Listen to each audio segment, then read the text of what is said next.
Greetings, and welcome to Earthling Cinema. I am your host, Garyx Wormuloid. This week's artifact is The Godfather, directed by Gerald Ford Coppola and starring Marlon Wayans and Pacino. The film is responsible for centuries of people putting cotton balls in their cheeks as a hilarious and original party trick. Our eponymous protagonist is Vito Corleone, who has a party for his daughter where people bother him in his office and he doesn't spend any time with his daughter. In lieu of thank you notes, he sends out personalized horse heads. The Corleones' rival family, the Tattaglias, want Vito's help getting in the drug trade so they can finally be cool. Vito sends someone to spy on them, and they send him some fish, which makes everyone mad because they're more of a steak family. The Tattaglias also try to kill Vito, which makes him absolutely livid, so his oldest son, Sonny, takes over. Sonny has Tattaglia's son killed, even though he himself is a son, and should know not to violate the son code. Then his brother Michael kills some other guys with a toilet gun. At this point, it's open warfare, so Michael hightails it to Sicily, the safest place on Earth. Shortly thereafter, Sonny is killed at a toll booth for not having exact change, and Michael's Italian wife is killed by Michael's Italian car. No! That's what happens when you don't change the oil every 6 months. Vito says enough is enough, so he promises the 5 families he'll stop being so straight-edge and won't try to avenge his son's death. Scout's honor. Michael comes home and marries a new girl. Who's that girl? Then takes over the family business, promising to turn it legitimate in 5 years or their money back.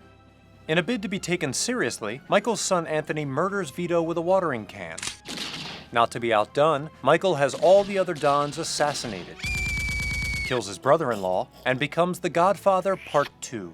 The Godfather is characterized by the dichotomy between family and the family, aka the mob, aka the Mobbly Wobbly. In the most famous scene, shots of Connie's son being baptized are juxtaposed with shots of Michael's crew killing the other head honchos. Do you renounce Satan? Michael is baptized as the Godfather at the same time he becomes a literal godfather to his nephew, one of cinema's great coincidences. Despite sharing the same human word, family and the family are galaxies apart, kinda like Facebook and the Facebook. Throughout the film, doors, which look like trans-dimensional portals but don't do anything, are used as a motif suggesting the division between these worlds. When he visits his father in the hospital, Michael's face is partially obscured by a door, indicating his dual nature as he transitions from a family man to a man of the family business. I'm with you now.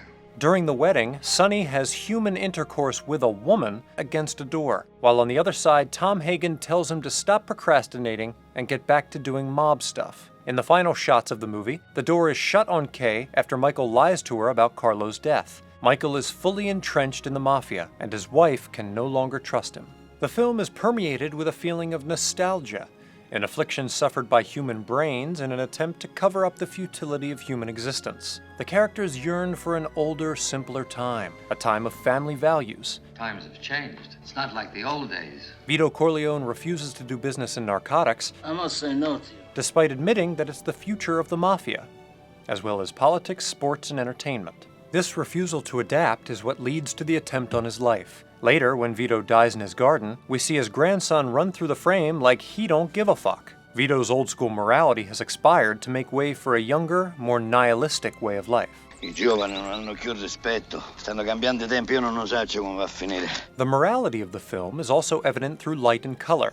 Most of the interiors of Vito's office are shot in very stark darkness, as are his eyes, which are the windows to his face. Connie's apartment is very brightly lit, since she's not too busy going out on hits or whatever to buy some home furnishings. Whereas all the Italians wear muted colors, Kay is always wearing bright flowery colors, suggesting that she is an outsider and also a Maxinista. But in the final scene, Kay wears a muted beige jacket, as now the family business has become inescapable. Speaking of colors and things that sound like colors, oranges. Every time we see oranges, someone is about to die. Vito buys oranges right before the assassination attempt, Sonny drives by a sign promoting Florida orange juice right before he is killed, and Vito dies eating an orange. Scholars have long debated the significance of the orange curse, but the prevailing wisdom is that it's an inside joke about scurvy. For Earthling Cinema, I'm Garyx Wormuloid. Good night, and good luck.